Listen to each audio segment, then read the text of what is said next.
विज्ञान के साथ साथ हमारी संस्कृति, हमारे संस्कार, हमारा व्यवहार, हमारा खान पान, हमारा रहन सहन, उस पर हमें ध्यान देना है। वो कैसे देना है? इस प्रकार आज एक अच्छी टोली यहाँ बैठी हुई है धर्म प्रचार के लिए।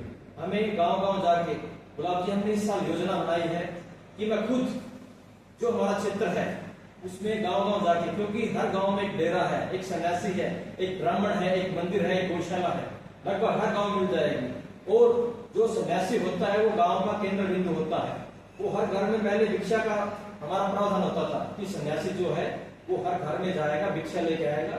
घर में कोई समस्या है तो सन्यासी उसको पता लगाएगा, उसका हल करेगा।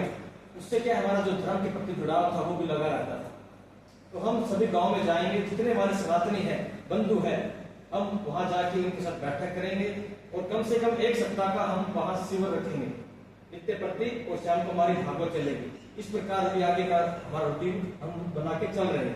तो मैं आप सबसे भी निवेदन करता हूँ, हमारे अखिल भारत स्तर के और राज्य स्तर के अधिकारी बैठे हैं, कि आप अगर सभी संत महात्माओं से निवेदन करेंगे, क्योंकि संत है वो समाज की जड़ है और लोग श्रद्धा से, भावना से उसको देखते हैं।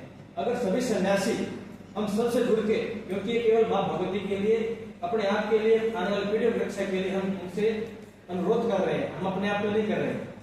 अगर सभी साधु संत, हमारे भिक्षु, हमारे ब्राह्मण जो धर्म की रक्षा करने वाले, अगर वो एक जगह इकट्ठे होकर इसकी सेवा करेंगे, माँ भारती की रक्षा करेंगे, तो मैं समझता हूँ कि हम सब इसको, जो हमारे सामने आज मुसीबतें आ रही है, आज हर एक धर्म के लोग देखिए, जिस भी धर्म के लोग आगे बढ़ाने वाले लोग हैं, आज वो घरों से निकल के, वो अपने मठों से, मंदिरों से निकल के, अपने मस्जिदों से निकल के, अपने गुरुद्वारों से निकल के आज वो लोग घर घर तक जा रहे हैं।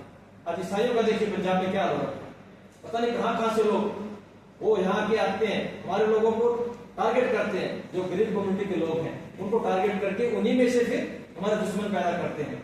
मैंने किसी बड़े सन्यासी की बात सुनी थी कि अगर हमारा एक सन्यासी, हमारे बंधु अगर हमसे अलग होके किसी दूसरे धर्म को अपनाता है तो हमारा एक सबसे बड़ा दुश्मन हमने खड़ा किया।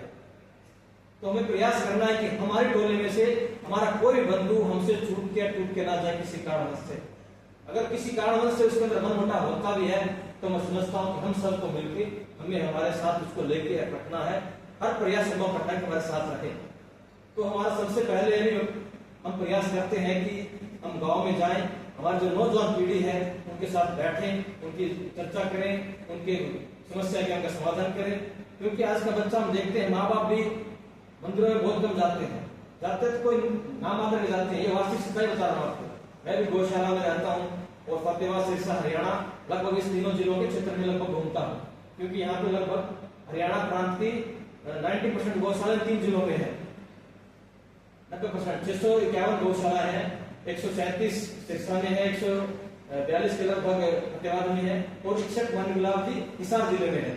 तो मैं समझता हूँ कि जहाँ गौ माता है वहां धर्म प्रचार करने के लिए हमें समस्या थोड़ी कम आएगी। ये जो बागड़ू बेल्ट है, थोड़ी हमारी बीटी बेल्ट है, वहाँ थोड़ी सी गौ माता की सेवा कम है, क्योंकि वहाँ पे अमेरिकन ज्यादा इंडस्ट्रियल एरिया है, लोग दूध बेचने विश्वास रखते हैं, तो वहाँ का अन्न थोड़ा दूषित हो चुका है। हमारा अन्न बचाना है, हमारा संस्कार बचाना है, हमारी संस्कृति बचाने हैं। और हम सबको, मैं समझता हूँ कि यहाँ पे कुछ बंधु ऐसे भी हैं जिनकी शादियां नहीं होगी, तो मैं तो उनसे निवेदन करूंगा, मनुष्य जीवन एक बार मिलता है, लोग तो कहते हैं, मगर अगर हम धर्म प्रचार के लिए परमात्मा से प्रार्थना करते हैं तो हम बार बार इस धरती पे आ सकते हैं मनुष्य रूप में। तो मैं तो आपसे निवेदन करूंगा कि संतान पैदा करना कोई बड़ी बात नहीं है, मगर धर्म के लिए, समाज के लिए, अपने संस्कृति के लिए, अपने देश की रक्षा के लिए हमें आगे बढ़ना चाहिए। और हम सब तो आप लोग प्रयास कर रहे हैं, जहां मेरी आवश्यकता आपको लगेगी कि